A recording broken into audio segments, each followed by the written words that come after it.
بسم اللہ الرحمن الرحیم۔ الحمد للہ والصلاۃ والسلام علی اہلہا اما بعد، انا للہ و انا الیہ راجعون۔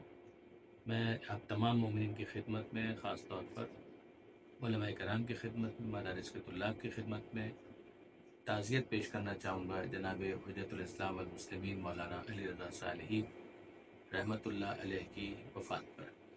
جناب مولانا علی رضا صالحی صاحب عوامی اعتبار سے ممکن ہے کہ اتنے زیادہ مشہور نہ ہوں اور بہت سے مومنین ان کے پروفائل سے واقف نہ ہوں، مگر علماء کرام خوب جانتے ہیں کہ ان کی وفات کتنا بڑا نقصان ہے۔ اس نقصان کو میں ذاتی طور پر بھی محسوس کر سکتا ہوں، اس لیے کہ 2 سال ایسے میری زندگی کے ہیں کہ میں نے جناب مولانا علی رضا صالحی صاحب کے سامنے زام تلمس طے کیے، جس پر مجھے فخر ہے۔ قرآن و فطرت اکیڈمی کے اندر وہ بطور مدرس تشریف لائے تھے اور کچھ سال تک وہاں پر وہ خدمات انجام دیتے رہے۔ تو کئی ایسے حوزوی علوم ہیں کہ جن سے میں نے ان کے سامنے زام تلمس طے کیا اور استفادہ کیا۔ مجھے اچھی طریقے سے یاد ہے کہ اصول مظفر کے کئی اسباق میں نے ان سے پڑھے، اسی طرح سے شرح لما کے کئی چیپٹرز ہیں کہ جو میں نے ان سے تعلیم حاصل کی اور استفادہ کیا۔ جناب مولانا علی رضا صالحی صاحب کی خاص بات یہ تھی کہ جس طرح سے انہیں حوزوی علوم کے اوپر دسترس تھی، اسی طریقے سے عصری علوم کے اوپر بھی وہ کمانڈ رکھتے تھے۔ ماڈرن ایجوکیشن کے حوالے سے وہ بہت اچھی گرپ رکھتے تھے۔ کیمسٹری، فزکس، میتھمیٹکس اور دیگر بہت سارے سائنسی علوم پر ان کی بہت اچھی نظر تھی۔ اکنامکس اور معاشیات کے حوالے سے بھی وہ بہت اچھی رائے رکھتے تھے اور اس کے اوپر تبصرہ بھی فرماتے تھے۔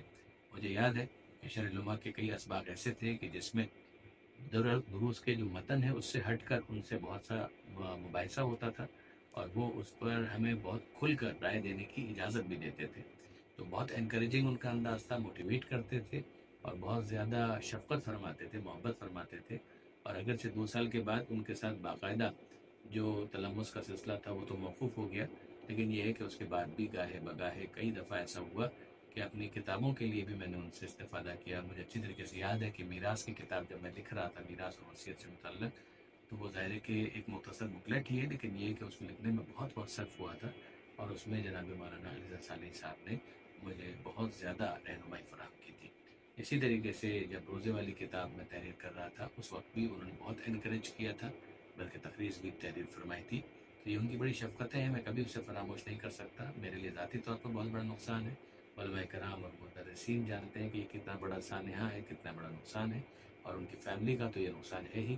میں ان کے تمام عقیدت مندوں کی خدمت میں تعزیت پیش کرتا ہوں اور ان کی فیملی کی خدمت میں تعزیت پیش کرتا ہوں۔ اللہ ان کی مغفرت فرمائے، ان کے درجات کو بلند کرے اور ان کی فیملی کے تمام افراد کو صبر جمیل عطا فرمائے۔ اس وقت مکہ معظمہ میں ہوں اور عمرے کے بعد میں نے مناسب سمجھا کہ پہلا کام یہی کیا جائے کہ ایک میسج ریکارڈ کروا کے تعزیت کی یہ بیان پیش کر دیا جائے اور ان کے لیے دعائیں مغفرت کی جائے۔ میں آپ تمام مومنین سے بھی گزارش کرتا ہوں کہ انہیں اپنی دعاؤں میں یاد رکھیے گا۔